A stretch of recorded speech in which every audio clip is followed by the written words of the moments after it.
MAGA, Make Games Great Again, mas aí tem 2 Gs, não interessa. O Elon Musk e o Trump estão entrando no mercado de jogos, mas não da maneira que você espera, sabia, Mafinha? Sabia, percebi. Inclusive, nosso querido Elon Musk aí é um cara que tá envolvido até em polêmicas, né? Não sei se você soube aí que tava pagando uns jogadores pra fazer raid pra ele lá no Diablo. O Elon Musk é muito trambiqueiro, mano. TI, diversidade, equidade e inclusão. É um produto com altos níveis de histeria e delírio, não recomendados para aqueles que querem manter a sua sanidade mental. Como eu não dei, eu tô bem. O cara pagou um maluco lá pra subir pra... Não, calma aí. Vamos contar. Será que foi o Big Balls também, o cara do... Porque ele usa aqueles adolescentes lá que ele colocou no X pra cuidar. Ele usa pra tudo. Ele usa pro Dodge, ele usa pra fazer as raids dele. Eu acho que é chinês. Parece que é chinês. É chinês, que é o seguinte, o Diablo 4, ele ficou falando lá que ele tinha um ranking alto no Diablo, né? Ele tava em segundo lugar no ranking, eu tava vendo lá. Só que aí não existe ranking de Diablo, o que existe é que é o seguinte, tem um site de speedrun pra você aí, tio do Zap que tá assistindo isso aqui, esse off-topic imenso que a gente vai fazer sobre a fraude do Elon Musk. Elon Musk cometeu fraude! Esse é o clickbait. Então, ele tem um site de speedrun. Aí tem uma categoria muito específica de speedrun em que o Elon Musk entrou. E que ele zerava o jogo em 2 minutos, assim, o Diablo 4, usando uns glitches lá, umas coisas. E só que assim, nem tem verificação direito no site, se o cara fez mesmo ou não. O cara só bota o número lá, foda-se, foi. Entendeu? Tem uma verificação manual, mas assim, não é uma coisa tão rigorosa. Aí o nego ficou reclamando, zoando, o Elon Musk não joga nada. Aí beleza, aí lançou o Path of Exile 2, que é um jogo igual ao Diablo. Igual, mesma coisa. O pessoal do Path of Exile agora tá puto comigo, xingando no comentário. É mais RPG isométrico, aquela câmera de cima, o cara vai matar o monstrinho subindo de level, pegando item. Fica lá a vida inteira fazendo aquilo ali. Aí é o seguinte, o Elon Musk falou, eu sou muito bom no Path of Exile 2, olha aqui meu personagem no hardcore, com rank super alto e não sei o que lá. Que é hardcore, pra você tio do Zap que não sabe, é um negócio que o cara joga, se o boneco dele morrer, ele perde o boneco, entendeu? Aí o pessoal... O Jorge também queria ser hardcore. É isso, pero su madre no lo deja. E aí ele foi lá, tá e tal, e a conta dele de fato era ranking muito alto, era top 2 do mundo. O cara toca a SpaceX, o Departamento de Eficiência do Governo, o Twitter, a Tesla e tem um level alto no Path of Exile, coisa estranha, né, com um jogo, né, difícil. E tem 4 ex-mulheres ainda. Exato. Isso tem que colocar Esse cara é basicamente um polvo, sei lá, tem 8 braços, 8 cérebros, uma vaca com 2 estômagos, sei lá. E aí ele entrou 4 estômagos a vaca, eu acho. Eu sei porque tinha uma serenata de amor que o Alf, o É Teimoso, fez pra uma pessoa que envolvia 4 estômagos de vaca e 4 corações, uma coisa assim. Tá, 3 estômagos. Enfim, o editor aqui que é hindu me corrigiu. Ele é especialista em vacas. E aí, o que acontece? Aí descobriram que, na verdade, era um chinês que tava jogando lá pro Elon Musk subindo o level do personagem. E ele, cara de pau. O maluco entrava em live jogando o jogo, tava com os melhores itens do jogo, ele tava falando, tô jogando meio mal aqui, que esses itens também não são lá essas coisas, né? Pra ver. Assim, então assim, Elon Musk, tome vergonha nessa tua cara. Pare de fazer trambique digital. Mas não era sobre isso que a gente ia falar não, né, Mafinha? Inclusive, enquanto a gente está gravando, ele está fazendo outro trambique digital com criptomoeda lá no X. Esse Elon Musk realmente, vou contar pra vocês. Esse eu tinha que entrar. Queria ter recebido a Inside Information pra entrar antes e lucrar com esse esquema de pirâmide. Mas é o seguinte, todo mundo viu a USAID, todo mundo viu lá a grita da mídia que o Trump e o Elon Musk querem desligar o financiamento da USAID a ONGs estrangeiras. Aí a mídia, né, veio, meu Deus, a mídia independente vai deixar de existir porque vai parar de receber dinheiro do governo americano. Aí o pessoal tá vendo, como é que é isso aí de mídia independente que precisa de governo americano financiando? Que parada estranha, né? E aí, enfim, deu uma gritaria. E tem uma outra coisa que a USAID financia, para além de ONGs em países subdesenvolvidos, para destruir e impedir que eles se desenvolvam, e para além de jornalista vagabundo. Sabe o que é, Mafinha?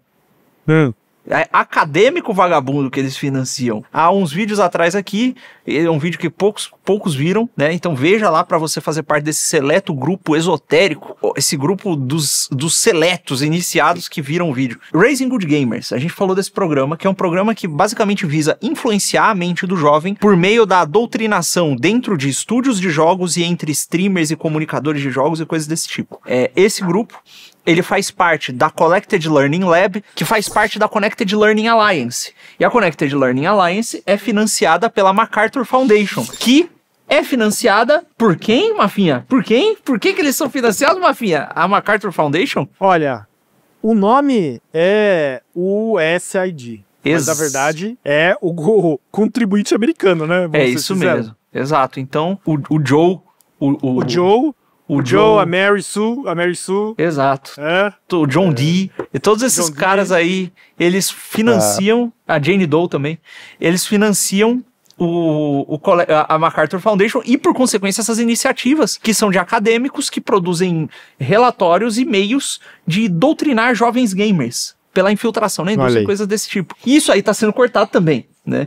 Ou seja, vai ter, muito provavelmente, cara, dentro desse ecossistema de financiamento e operações de influência dentro do mercado de games, uma queda nessa operação aí, né? A gente sabe também que a National, como é que é? National Homeland Security, como é? NHS, né? Que eles têm uma iniciativa lá que eles também financiam uma iniciativa de combate ao extremismo gamer, né? Que é pra evitar que os gamers sejam terroristas, que, cara, pode acabar sofrendo cortes, né? E olha, isso é boa notícia, sabe por quê? Porque daí o jovem não é doutrinado, né? Inclusive o jovem brasileiro. Essa iniciativa aí, ela faz parte do Games for Change, que é uma espécie de ONG-zona que faz várias dessas ações de conscientização social e não sei o que lá ao redor do mundo. E eles têm inclusive projeto aqui no Brasil, feito em parceria com a USP, para desenvolvimento de games com consciência social e todas essas trambicagens similares. Enfim, por que a gente entrou nisso, Mafinha? Porque semana passada, a ESA, que é a Entertainment Software Association, Associação de Software de Entretenimento, eles deram uma chiada com o Trump, mencionaram o Trump abertamente, assim. Cara, é como se fosse um conselho que é integrado, é como se fosse a ONU do mundo do software de entretenimento interativo, sabe? Que inclui os videogames. Eles são, assim, uma associação de lobby, né? É isso que eles fazem lá em Washington. Pra quem não sabe, lá em Washington, Estados Unidos, né? Não Washington no Maranhão. Washington, nos Estados Unidos, o lobby é legalizado. Exatamente. Diferente do Brasil, que o lobby é ilegal e não acontece. Queria deixar bem claro isso. Aqui não tem lobista, não. Eu não conheço nenhum, inclusive. Nenhum. E aqui, como é ilegal, não tem lobby, mas lá tem. Porque o governo deixa e incentiva, em alguns casos. E acontece que a ESA falou, pô, esse negócio que o Trump tá fazendo aí de pôr tarifa é meio perigoso, hein? Trump, por favor, não põe tarifa demais, senão o videogame vai ficar caro. E vai ser muito ruim, porque tem muita gente nos Estados Unidos que joga videogame. E assim, cara, a gente sabe, por diversos vazamentos que aconteceram, que estão aí em público, que a indústria de videogames, que os desenvolvedores individuais, esses caras, tem muitos que são progressistas, né? Boa parte deles, assim, dos mais barulhentos pelo menos são. E eles fazem pressão pra quem não é progressista ser expulso das empresas. Eles são chatos mesmo. Não, pressão não, chilique. Eles não são satisfeitos só em fazer pressão nos bastidores, eles vão pro Twitter e começam a dar chilique. É isso que eles fazem. Fazem isso mesmo. Então, assim, tem um nojinho do Trump dentro da indústria, né? Pelo menos dentre o pessoal que tá com a mão na massa trabalhando mesmo. E a ESA, assim, cara, é uma organização que não tá ligada ao desenvolvedor individual, mas é um lobby de empresas, ou seja, é coisa dos CEOs, é coisa de alto nível. Então eles fizeram esse aceno aí, que é olha, Trump, a gente sabe que você existe. E que, assim, em linguagem diplomática, tudo que tá sendo dito, você tem que extrapolar vezes 10. Então eles dizerem, cara, tarifa pode ser ruim pra gente. É a mesma coisa que dizer, irmão, não põe tarifa, senão você vai ter problema com a gente. Entendeu? É quase uma ameaça. Eles fizeram esse aceno, mas assim, algumas empresas, a maior parte das empresas individuais está em silêncio. O único que se pronunciou publicamente até então, até a data da gravação desse programa aqui, foi o CEO da Take-Two. E o CEO da Take-Two falou aquilo ali, né? Falou aquela coisa, olha, eu sou um liberal, eu gosto de livre comércio, eu acho que tarifa é perigoso, mas eu entendo o movimento do Trump. E eu acho que ele será racional. Eu entendo, dá pra entender, toda tarifa é injusta. Então tem uma posição quase que de olha, assim, acho ruim, mas tudo bem, né? Então, e eu acho que a maior parte das empresas vão se manter neutras. Eu não sei você, ô Mafinha. Não, vão se manter, vão ficar. Eles não estão com uma posição para fazer pressão. O ambiente político não mostra isso, nem o ambiente econômico da indústria que tá do mal ao pior, ultimamente, né? Sim, não, e mais, existem empresas que têm negócios com o governo. Uma das maiores empresas de games é a Microsoft, né, que tem o Xbox. E a Microsoft tem uma longa história de cooperação com o complexo militar industrial e com o Pentágono, né, que é a turma que estava por trás da eleição do Trump, né, nesse sentido. O Arthur, ele fala muito bem sobre isso no Geoeconomia, sobre esse conflito que teve entre a CIA e o Pentágono durante essas eleições. E acontece que, cara, a Microsoft é agora proprietária da Activision Blizzard, que é uma das maiores desenvolvedoras de jogos, e a Activision Blizzard tem histórico também de cooperação com o exército americano. O Bob Kotick, que foi o CEO anterior, que parece ser um cuzão, não tô aqui dizendo que ele é bonzinho só porque ele tem simpatias pela direita. Cara, tudo indica que é um babaca, esse sujeito aí. Ele foi um dos maiores doadores da campanha do Trump também, da última vez. Então, assim, são pessoas ligadas ao complexo militar industrial que têm certas tendências à direita, pelo menos no nível C, assim, o CEO, o pessoal que é chefe mesmo, né? E beleza, esse pessoal foi absorvido pela Microsoft. O Trump fez uma cena na Microsoft recentemente na polêmica que teve do TikTok, que o TikTok quase foi proibido temporariamente nos Estados Unidos, e o Trump falou, olha, se uma empresa americana estiver cuidando da operação do TikTok nos Estados Unidos, ele pode ficar aqui no país. E ainda falou que, olha, espero que a Microsoft tente comprar, hein? Bem isso. Mandou essa pros caras. Mandou essa, tipo, olha, galera, movimenta aí. Então tem, cara, essa troca de influência, essa troca de favores e de carinhos entre o Pentágono, o Complexo Industrial Militar, o Trump e a Microsoft. Então pode ser que, para além das iniciativas progressistas serem desfinanciadas, pode ser que haja uma movimentação do Trump e do Musk, o Musk que já disse publicamente que quer tornar os jogos grandes de novo, que quer entrar no ramo de desenvolvimento de jogos. E olha, o Musk tem muita influência sobre esse governo, de alguma maneira, né? Pode haver uma movimentação aí de tentativa de influenciar mesmo os videogames ocidentais para que eles se tornem grandes outra vez. Entendeu?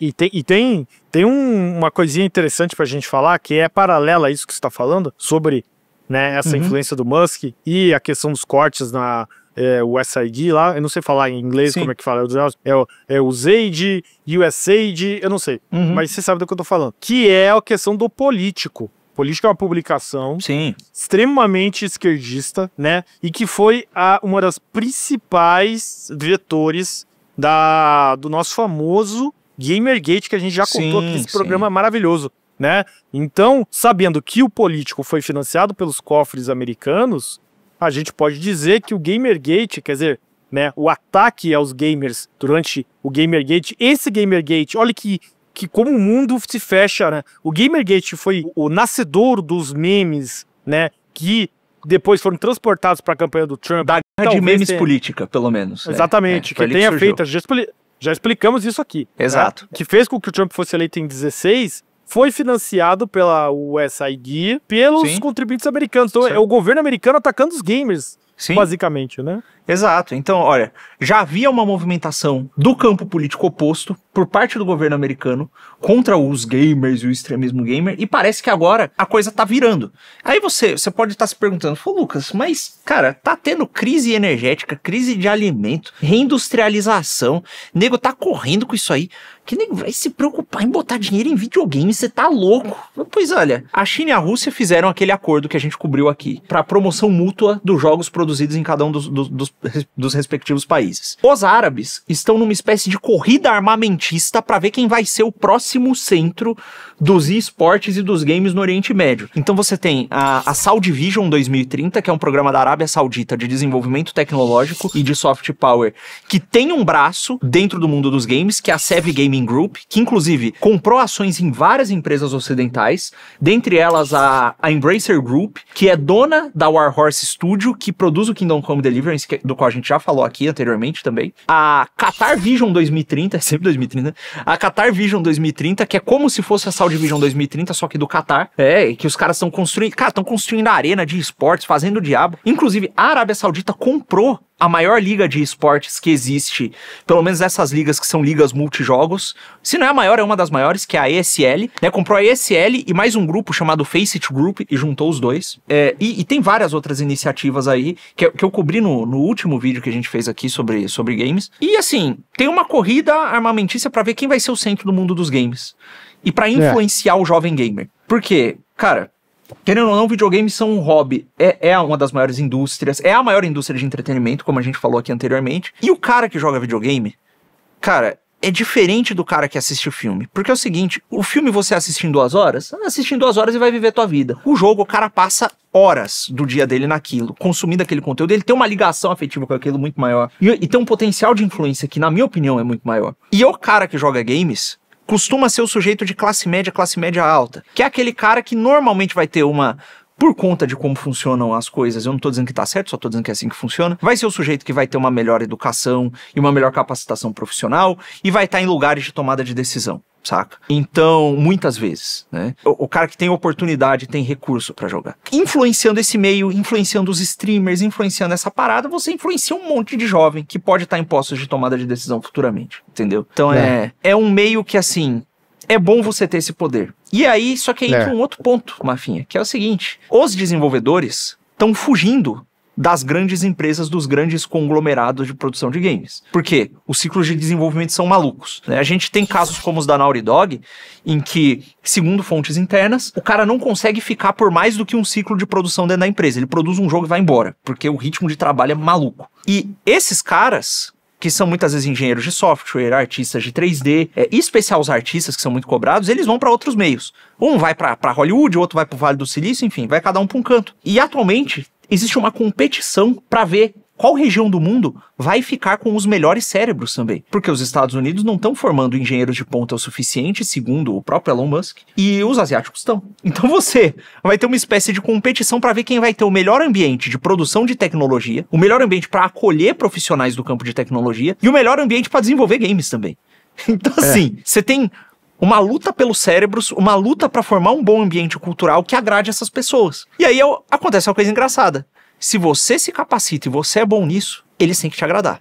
Então, Brasil, vamos, produza profissionais, né?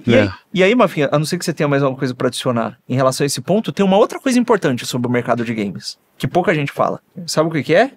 Não. O mercado de games é uma espécie de campo de teste para certas inovações tecnológicas e sociais. Ah, sim, com certeza. Então, por exemplo, essa história do você não terá nada e será feliz, isso é uma coisa que no campo do entretenimento existe há muito tempo e no campo dos jogos é verdade há muitos anos. Já tem muito tempo que a boa parte do dinheiro gasto no mercado de jogos é com produtos digitais, que são produtos dos quais você não é dono. Hoje em dia você compra um jogo e você não tem aquele jogo. Na verdade, você não tem nem a licença de uso dele perpetuamente. A empresa pode revogar aquilo no momento em que ela quiser. É como se você pagasse preço cheio para alugar uma parada. Então, você tem o jogo e a qualquer momento a empresa pode, assim, cortar o seu acesso. Teve o caso do The Crew, que é bem recente, em que desligaram os servidores, o jogo não era mais acessível. Teve o caso da PSN, que caiu, e o cara, a coisa é tão escrota que assim, você compra um PlayStation 5, ele não tem drive de CD. Aí você tem que comprar o drive de CD separado pra pôr jogo físico. Olha aí onde chegamos. Se você não tiver ligado à internet, o drive de CD não funciona. O drive de CD, ele tem que conectar na rede da Sony pra ele validar que aquele é um drive de CD original da Sony. E aí você pode usar. Você comprou essa parada e caiu a internet, mas não vai usar. Não vai, acabou. Então, assim, você não é dono das coisas dentro do mundo gamer que você compra já. Há anos. Há anos também os caras lançam um jogo com conteúdo dentro do disco que você não tem acesso. Aí você tem que comprar uma licença a mais pra rodar o conteúdo que já tá no disco que você comprou. Isso aconteceu lá no Resident Evil 5, no PlayStation 3, 2008, saca? E aí você vai pro mundo real, olha, as coisas estão encarecendo, os empregos estão piores, você tem esse lance da desindustrialização, a centralização de recursos na mão de poucas pessoas, e aí cada vez mais o sujeito tem que alugar ao invés de comprar. Mas isso já tinha sido testado e validado antes no mundo dos jogos, entendeu? A questão, os carros do Elon Musk, por exemplo, o nosso tecnocrata de estimação. Você compra um Tesla e ele tem capacidades físicas e materiais que são bloqueadas. E você paga a mais para desbloquear. É a DLC do carro. É DLC de carro, é isso mesmo. É a DLC de carro, Fora a gamificação, hoje em dia é tudo gamificado, né? Pra você ficar, gamificar o teu cartão de crédito, tu ganha pontinho, você ganha conquista no banco, por você gastar dinheiro no banco, botar dinheiro no banco, indicar amigo. Os aplicativos de tarefas são gamificados, é tudo gamificado. Sabia que a gamificação, eu sei que vai parecer estúpido o que eu vou dizer aqui, mas a gamificação apareceu antes dos jogos, porque os jogos têm uma gamificação em cima do jogo, que é o sistema de troféus e de conquista. Troféus. Sistema de troféus e de conquistas. Você vai lá, tem um jogo, e aí tem um jogo do jogo, que é o sistema de conquista. Você fez tal coisa, ganhou um troféuzinho. Então, ou seja, a gamificação do game, né? É uma coisa meio... Sabe uma coisa que o pessoal não percebe sobre essa questão de gamificação da vida, da nossa economia, das coisas sociais, é que eles acham que só tem a questão da conquista, né? Do prêmio. Mas todo game tem punição. Sim. Né? Essa parte o pessoal não percebe isso, né? Quer dizer, quando será que vão colocar nessa gamificação as punições? É isso aí. Não, e outra, por meio do design de jogos, você descobrindo o que agrada, o que desagrada, o que incentiva, o que desestimula, você tem, cara, um bom campo de testes para desenvolvimento de questão de engenharia social, psicologia comportamental, etc. E de economia também. Existem estudos econômicos sérios feitos com base na economia do World of Warcraft, saca? Então assim, isso existe, existe mesmo. E dentro do campo social, o vírus woke e a manipulação dos fundos de investimento se alastrou dentro do mundo dos games de uma maneira muito rápida. E essas medidas gerais foram implementadas lá e deram confusão. Pode ser que nessa retomada feita pelo Elon Musk, pelo Trump, pelo pessoal do Ocidente, junto com o pessoal oriental, etc., aconteça uma virada de chave cultural muito rápida e súbita lá dentro, que leve a um teste das políticas desse campo mais reacionário que está surgindo por aí. Pode ser que sim, pode ser que não. Fique atento ao mercado de games e a este programa para saber das novidades, né? Então nós temos isso aí acontecendo no mercado. Tem essa questão do soft power que a gente já falou, tem a questão dos desenvolvedores woke, e aí nós temos um panorama geral da indústria, Mafinha. Parece que as coisas estão mudando ainda mais, e algumas previsões que nós fizemos estão meio que se confirmando. O Mafinha morreu, ele não quis reagir. Não, eu tô defendendo o mito aqui no Twitter, por isso que eu fiquei nervoso. O Pedro Cerise tá falando merda aqui, eu fiquei brabo. Não, xinga. E aí eu tava xingando. Desculpa, viu? Não, tudo bem. Bata no Pedro Cerise no Twitter, não fisicamente. Mas enfim, algumas das nossas previsões estão se confirmando. E as políticas woke, o você não terá nada e será feliz, os jogos como serviço, tudo isso tá ruindo, né? A EA Games, que é uma das maiores empresas de games, está com dificuldades, né? Tanto o Dragon Age Veilguard, que é aquele jogo woke safado, não deu certo, quanto o FIFA, o último FIFA, o FIFA que é um jogo que vende, mesmo que ele seja ruim, ele foi mal, não foi bem, vendeu pouco, não tá dando lucro, não tá dando o dinheiro que a EA esperava, a EA tá tendo uma queda de valor de mercado, e olha que engraçado, o CEO da EA acha que o que tá faltando é mais ganância, é mais jogo como serviço, é mais técnica de monetização predatória. Ou seja, a EA tá perdida.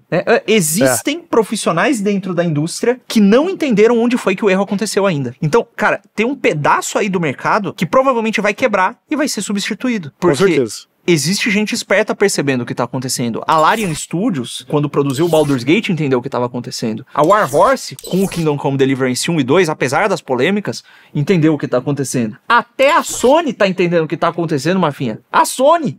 Olha lá, hein? Quem diria, hein? A Sony, o estúdio japonês que se ocidentalizou e cansou de lacrar, recentemente botou o Herman Host pra correr. Herman Host, pra quem não sabe, é o CEO que foi sucessor do Jim Ryan, que também foi outro CEO problemático. Segundo as fontes internas, segundo depoimentos lá dos jornalistas, dos profissionais que eles deram aos jornalistas, segundo esses depoimentos, foi quem mais estimulou o desenvolvimento do Concorde, o flop woke que deu um prejuízo de 200 milhões de dólares. E esse cara botaram ele pra correr e colocaram um japonês pra liderar completamente a divisão PlayStation agora. Então, pode ser que a volta da liderança da Sony ao Japão mude o modus operandi lá dentro, entendeu? Pode ser. Eu escolho os meus CEOs, assim como eu escolho meus médicos. Se é japonês, é dentro.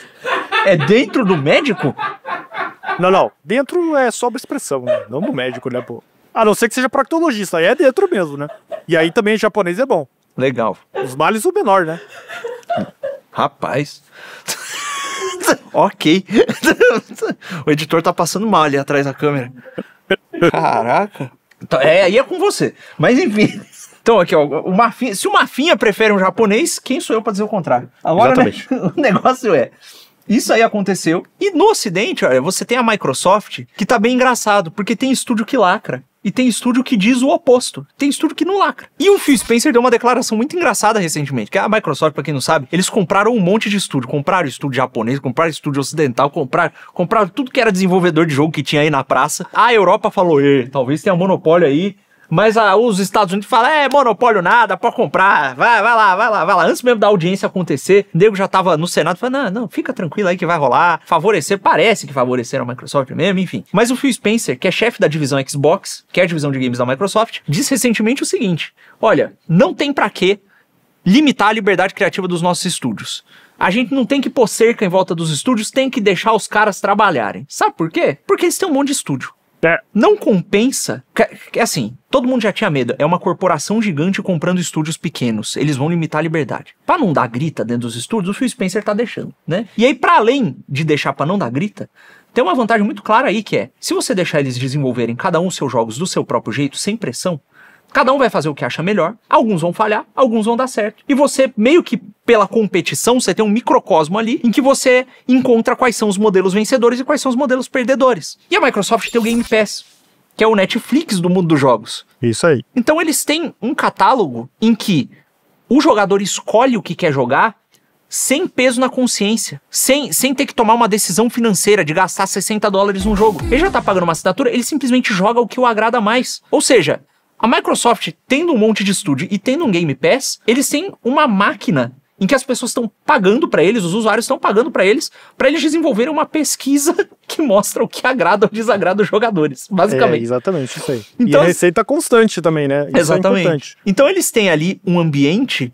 de, entre aspas, livre competição e livre escolha, que é muito favorável para eles escolherem dados e tomarem decisões depois. Então a Microsoft tá numa posição que, assim, cara, eles têm um pool de dados aí, a Microsoft é ocidental, né?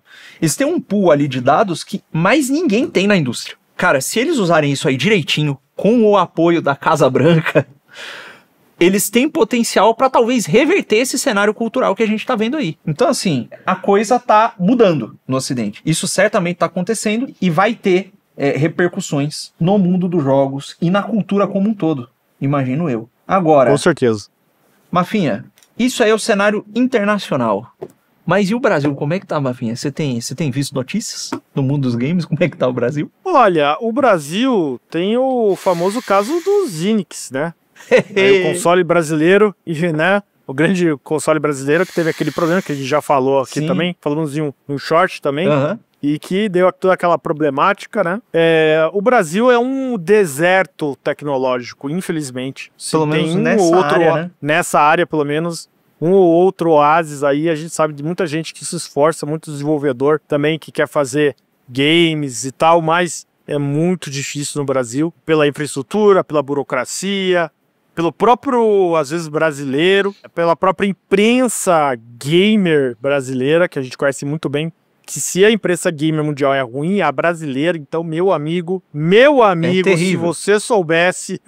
Então, assim... Qualquer dia a gente chama o Giga pra vir aqui contar umas fofocas. Vamos chamar o Giga pra contar as fofocas, porque é brabo, viu? Não é fácil, não. Exato. A última notícia que eu tive aí de alguma coisa mais ligada ao Brasil, mais relevante aí na questão game, foi o Zynix, né? Que teve aquele problemático que a gente já falou aqui. Exato, flopou e agora eles estão dizendo que adiaram o lançamento do Zynix Pro, só que é o seguinte, cara, o Zynix Lite, ele já é um console caro pro preço dele, né? Ou seja, pra quem não tá inteirado, a Tectoy lançou um console portátil, que é meio que um PC portátil pra jogos, né? E aí, ele tem um preço mais alto do que os concorrentes estrangeiros e uma potência menor. Ou seja, é um produto que não tem razão de existir, do jeito que ele foi feito. E ele terminou com esse preço, por quê? Por conta de uma conjunção de fatores no mercado internacional, a subida do dólar, a subida de preço de certos componentes, que todos se juntaram e fizeram uma tempestade perfeita que destruiu a viabilidade do console. E assim, não tem parque industrial no Brasil, a isenção fiscal que existe aqui para produção de produtos desse tipo é só para montagem, e mesmo assim os caras teriam que fazer um investimento inicial muito alto para montar a fábrica, contratar funcionário e o cacete. Acontece que o ambiente de negócio no Brasil não é favorável para isso.